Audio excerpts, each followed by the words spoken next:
And then God judged Eve. To the woman he said, I will greatly multiply your sorrow and your conception. In pain you shall bring forth children. Your desire shall be for your husband, and he shall rule over you. Then to Adam he said, because you have heeded the voice of your wife, and have eaten from the tree of which I commanded you, saying, you shall not eat of it. Cursed is the ground for your sake. In toil you shall eat of it all the days of your life.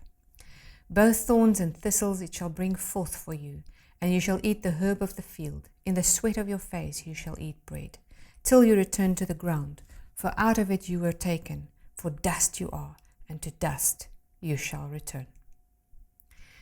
Even though God was deeply saddened by their sin, he still loved Adam and Eve as much as ever. He was especially sad because he knew what terrible consequences sin would have for them and all of their descendants. God told Eve that because of her sin, her pain and effort in childbirth would be greatly increased. God then told Adam that the earth was now cursed because of their sin, and that it would yield thorns and thistles. These did not exist before the fall.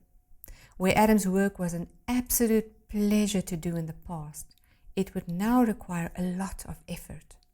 For the rest of their lives on earth, humanity would have to work very, very hard for the soil to yield their food.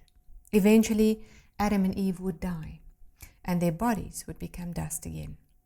All of creation was thrown into disarray because the consequences of sin continue to affect all of creation to this very day. Can you imagine how sad Adam and Eve must have been when, for the very first time, they saw a flower wilt, fall to the ground, rot, and die? Perhaps they mourned and cried over it as one cries over a loved one that is lost to death. In the rotting of the flower, they saw the consequences of sin very clearly, how sin would eventually lead to death. To this day, all of creation groans under the sad and tragic consequences of sin. We see it in crops that fail, in droughts and in floods. We experience it with terrible storms and tsunamis that devastate vast areas, and we see it when we bite into a juicy plum, only to find a worm inside that already spoiled it.